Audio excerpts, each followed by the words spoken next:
All right, everybody. Thanks so much for stopping by another live episode of Real Estate Titans, sponsored by Lion Bolt Media. I'm your host, Greg Fowler, traveling throughout the marketplace, interviewing the top real estate professionals in our field, essentially gathering insight, inspiration, really drives and motivates these top producers above and beyond everybody else in what I'd like to consider a real estate titan. Now, our very special guest and featured tonight today, I'm so excited about this, from Detroit, Michigan, none other than Jeff Glover. Jeff, it's an honor and a pleasure, my friend. Thank you so much for being on the show. You bet. Thanks for having me on, Greg. I appreciate it. This is going to be amazing. And I just want to go through the series of questions, everybody to dive in deeper to you as a man, as a professional. So without further ado, Jeff, let's just dive into the first question, which is telling everybody just a little bit about yourself. Yeah. So my name is Jeff Glover. I'm from Detroit, Michigan. I am a real estate agent and of course, a real estate business owner as well. I'm still on the ground selling real estate. I sell anywhere between 80 and 100 homes a year personally. Wow. I have a couple brokerages under the entire umbrella. There's about 500 agents, and we've got a really great training and coaching company as well called Glover U. I've been in the business for 18 years, basically right out of high school, and sold 25, 30 homes my first year in the business, and got into leadership, learned how to manage, learned how to train, learned how to recruit, and continued producing and continued selling homes, and just kind of put it all together. And now I still am on the ground selling and teaching others how to do the same. Wow. Jeff, and when you're talking about going into all that and giving it a breakdown, you've made such a huge impact, not just into, the state of Michigan and all the clients and everybody you serve, but the real estate world and communities. So it's absolute honor again to have you on here. I want to backtrack just a little bit and dive into, what was your initial thought? Why did you get into real estate in the first place, Jeff? What was the driver? I mean, back out of high school or in that time frame, young man getting into it. Why? Yeah. So when I was in high school, I didn't come from a real wealthy background. My parents couldn't really afford college for me. Sure. So the plan was to stay home and go to community college. And I didn't get a chance to go away for 4 years and earn a great degree like a lot of my friends did. And so instead, I thought, all right, well, if I'm going to stay back and go to community college, I at least want to figure out a way to make money, and at least start developing my skills, I guess, if you will. Right. And so I got into sales actually when I was a junior in high school. I started selling for Circuit City. And I became like number 1 or number 2 in the state, top 200 in the country while I was in high school. And I actually moved on when I became towards the end of my senior year. Basically, I was at Circuit City for maybe 2 years. Towards the end of my senior year, or I guess right when I was graduating, I sold furniture. Okay. And I moved from consumer electronics to consumer furniture. And somebody in the store said, Jeff, you're contemplating what you want to do with your life. You're going to community college. You're really good at sales. I was number 1 or number 2 in that store, and company. Well, by the way, as a senior in high school, I made $65,000 as a senior in high school. So awesome. My teachers are like, "You're making more than me." Oh, that's so good. Can you imagine that, right? So that was a little different, but from there, somebody in the store said, "Hey, have you ever thought about real estate?" And in my mind, I was kind of instantly hooked, because I thought, you know what? I'm a great salesperson. The reason why I went from consumer electronics to furniture is because at Circuit City, the average receipt, the lingo we use, the average receipt was maybe $1,500, a TV or a home theater system or something like that. Where in furniture, the average ticket, as we called it in furniture, the average ticket was, $4,500. You go in there, buy a living room set or a mattress and bedroom furniture or whatever. So it seemed logical to me that I'm doing well. I did well there. I did well in furniture. And I actually considered car sales. I'm like, well, what's the highest ticket price you could sell, right? A salesperson can sell. Sure. Smart. Real estate, right? So that's how I got into the real estate business. Wow. And I love that. And just breaking it down, the continuing nature of your pattern, my friend. So I don't know if we mentioned, I think I did on the pre-announcement, but #1 in the state of Michigan, and then nationally ranked 22, right? I think is number The 22. Wall Street Journal. Yep. Yeah, in the Wall Street Journal. So again, the real trends. That reoccurring pattern in your life of being #1, #2, I think it goes through, and it's your work ethic and your drive, your character, and really putting the pieces of the puzzle together.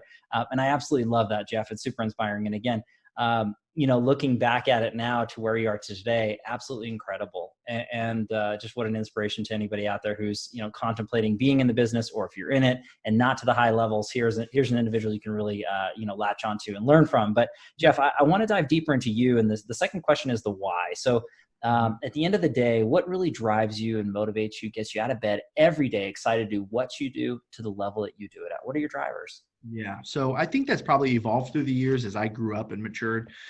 36 now. Over the last, I would say probably when I was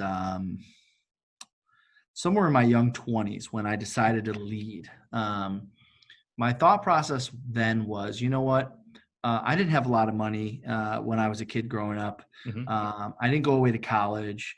I want to be the guy that can show people how to succeed at a higher level than they ever thought possible or they ever imagined. And that kind of became like the thing I wanted to be known for, right? Like everyone, hopefully everyone has something they want to be known for. If not, there's some advice even in that. Sure. I wanted to become known for as, and if you listen to anything I put out or any videos I put out, I'm always talking about impacting the lives of millions, not just thousands. And love that.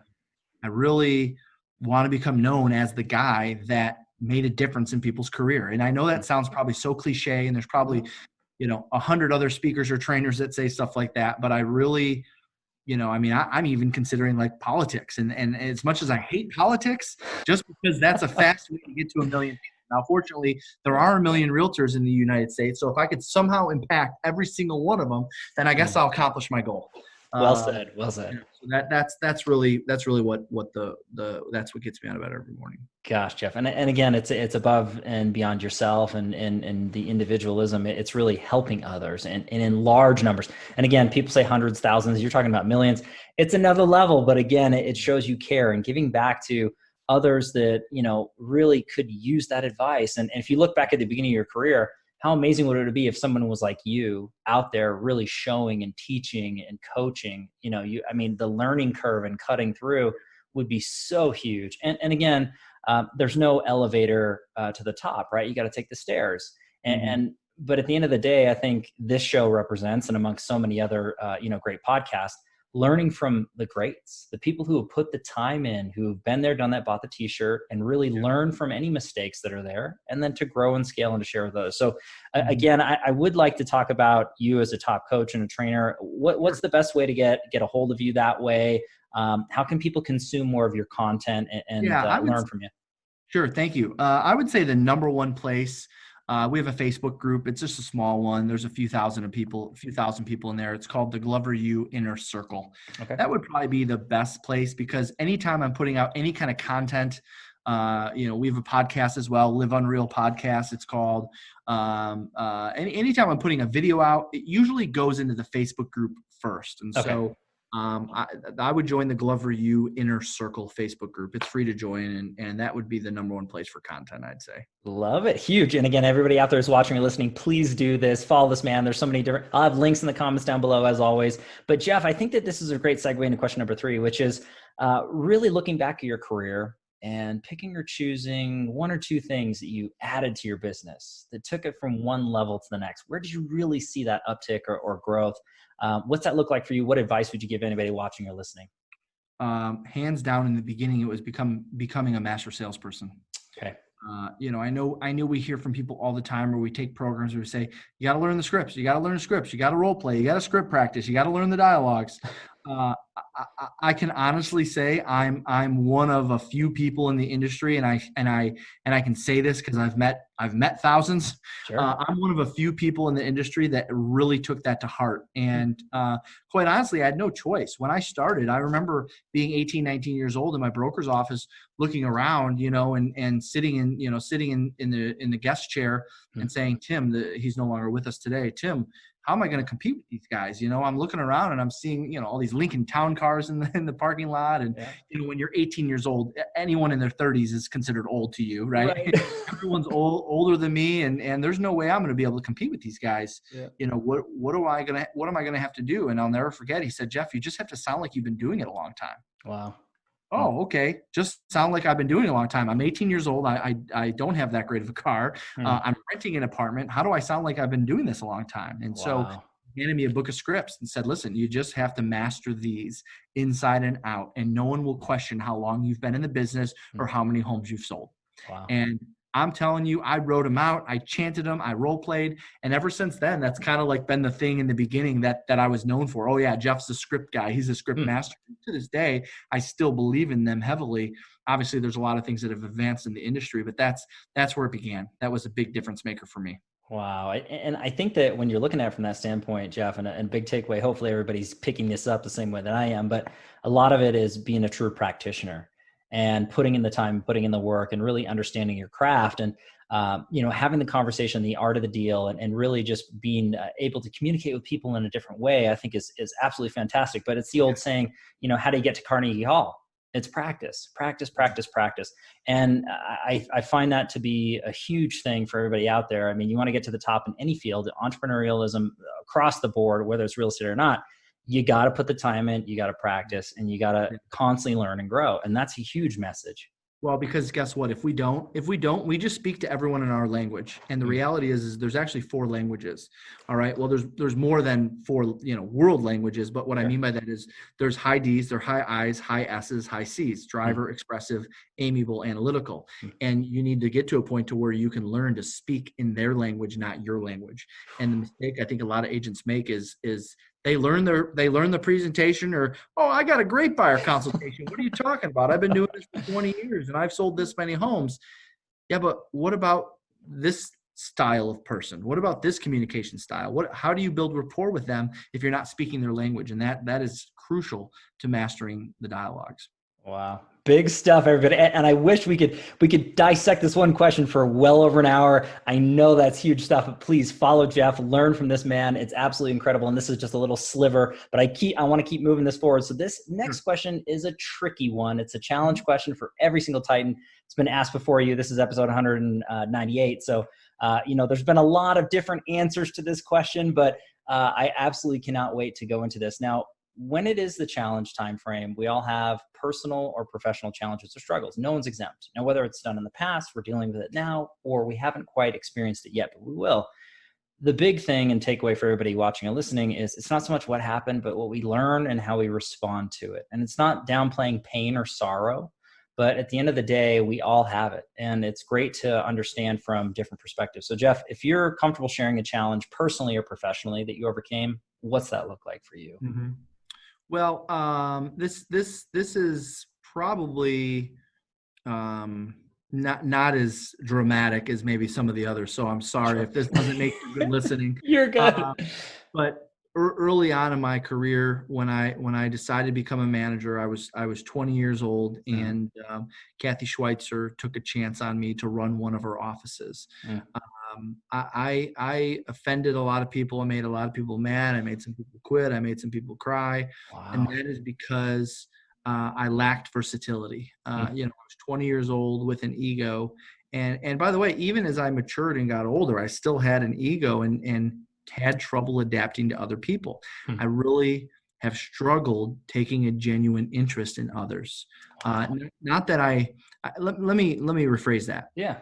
I've struggled showing a general interest in others. I take an interest in others. I care, about your success or about your family or about your life, but I don't slow down to show it enough. And I'll tell you, it's still ongoing. I mean, I still, have to stop and smell the roses, so to speak.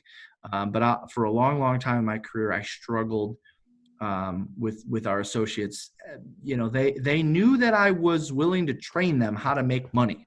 Okay. There's no doubt. They would say, listen, follow Jeff. He'll show you the way.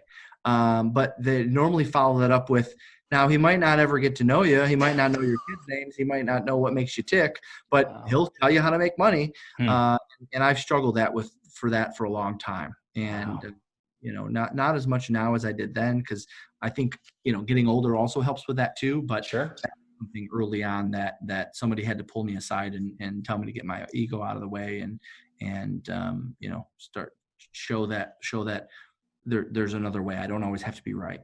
Well, you know what, Jeff, thank you so much for sharing that. It's not easy to do, and especially out to the audience here, but I think that so many people that's going to resonate with, because the high performers, the people that are really, really focused on getting things done, it's hard to sometimes show emotion for others and really connect in ways that people that are slower down, right? They're not as high paced.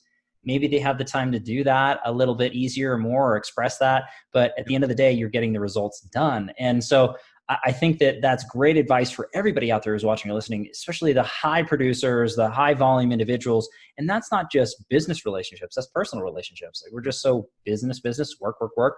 And it's tough to sit back and then really take that time. And it's a balance. But the fact that you're recognizing that and you're working on it, and you see that evolution as we age, and we're all there, right? I mean, I think everybody understands where you're coming from. So that's a perfect example. And again, a further testament to you constantly improving yourself and looking at it and say, how can I be the best version of Jeff, right? And how can I help so many people and really expand those millions of people that you're talking about, that you're already doing, Jeff? I think it's huge when you're talking about that advice and going through.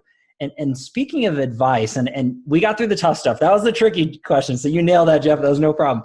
This one is actually one of my favorites. And this is the travel back in time question. Now, this is not to change who you are or what you've done in the past per se, because positive and negative, it made you who you are today, right? But if you could travel back in time, any time frame, any age range, and give your younger self a piece of advice, what would you say to younger Jeff? Gosh, what would I say? So, I mean, it kind of correlates to what I just shared, and that is, really find out what makes people tick, really find out what makes people excited before I assume that, they're just here, or they're just worth me to make money. Don't just assume that everybody wants to make money, at least in my role as a leader or as a trainer. Find out what they're really looking to accomplish, because in a lot of cases, it's just like, actually, we tell our agents with sellers, don't assume that every seller has a bottom line. Don't assume that every seller is moving so they can make a profit. In fact, that's the biggest mistake you can make. Most sellers are moving for an emotional reason. They got to upside. They're outgrowing their house. They're downsizing. They want less yard to take care of. Find out what all those things are first. So that's similar advice to, okay, same thing with people. Find out what makes people tick before I assume it's just about being huge successes. Wow, Jeff. And I just love that piece of advice. And we can't go back and change what we've done, but we can change what we're implementing today and into the future. And that's everybody watching and listening, myself included. And I think that that's wonderful, is just to really sit back and take the time to get to know people as deeply as possible and what their needs are. And it's not about us, it's about them. And I think that that's great advice going through it. And once you identify those key indicators, then you can really service them to a higher level. You can really make a bigger impact in their lives and in their worlds. And whether it's training or it's clients or family, I mean, it's the truth. It's just being in depth. And a lot of people in conversation, they're really just waiting for their turn to speak. And I think that to sit back and listen and understand and genuinely hear someone, right? That's so big. And those are making the impacts on people's lives every day. And I love the fact that's huge advice, Jeff. That is something that so many of us can take away. That is really, really big stuff. So I do want to go. We got 2 questions left. We're almost done. Sure. This one ends up being one of the crowd pleasers into it, because everybody wants to learn the way the Titans learn. So it's the feeding of the mind portion. So books you're reading or read that you enjoy, podcasts you love or listen to. I would love to give your podcast another shout out too, please. Sure. And then, if it's any kind of additional mentoring or mastermind groups or conferences that you attend, essentially, Jeff, how are you feeding your mind? Yeah, great question. So, number one, I'm always looking to be a part of groups of masterminds.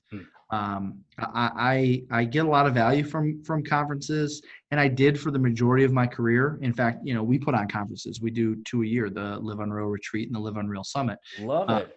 And I get stuff from those because I get to see a lot of my friends who've been in the industry for a while. But really, I like the smaller, more intimate settings. For instance, just this Friday, I'm flying to Las Vegas to be in a room of 25 high producers and high-minded thinkers and people that, want to get to the next level. And so I'm more into, and for years and years, I spent time in a very high level mastermind. So in my opinion, getting into a mastermind, even though sometimes it costs a little bit more money, the expectations are a little higher. You can't just buy a ticket to a conference and show up to classes if you want to. I mean, when you commit to a mastermind, you are involved, and there's homework, and there's presentations, and there's participations required. Right. To me, that's where I get the most of my knowledge information.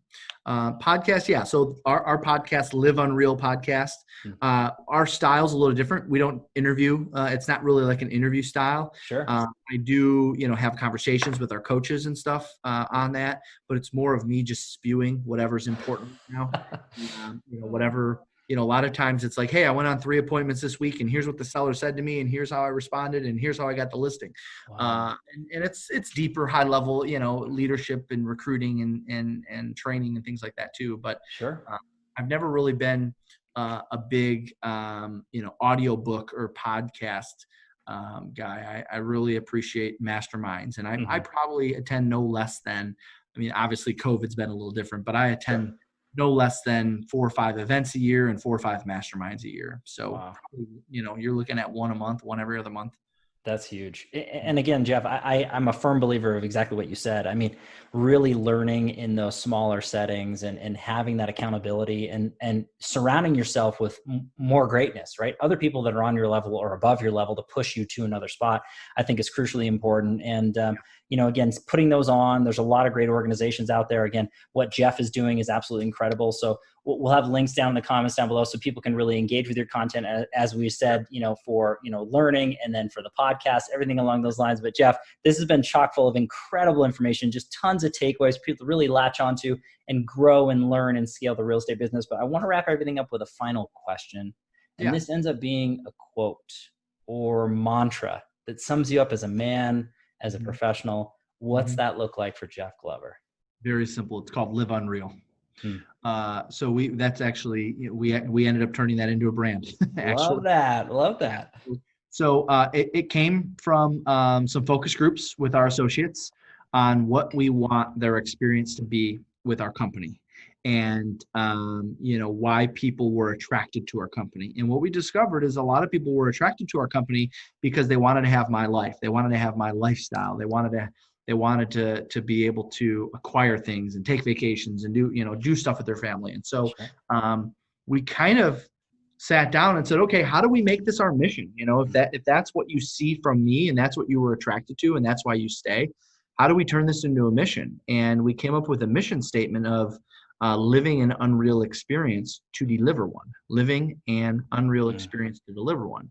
And so unreal, our definition of unreal, we came up with our own definition for that. And that is something so amazing, it's almost unbelievable. Something so amazing, it's almost unbelievable. And so living an unreal experience to deliver one means living an unreal experience at work, at home, with your family, with your friends. So that way your spirits are high, your attitude is great, your smile is there, your enthusiasm is there, and you end up delivering that experience to other people you come in contact with, whether it's customers, whether it's clients, whether it's family, whether it's friends, right? So living an unreal experience so you can deliver one to others. And we shorten that to basically live unreal.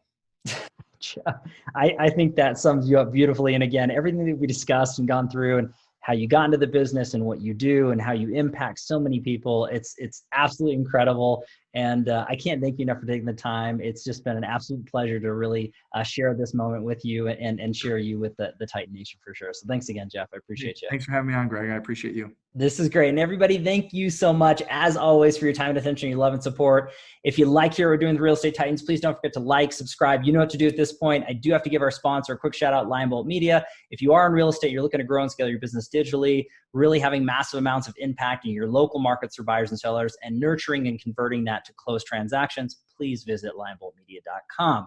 We are live here at Real Estate Titans every Tuesday and every Friday afternoon, a different Titan, a different location. We'll catch everybody in the next live episode of Real Estate Titans. Take care. Thanks, Jeff.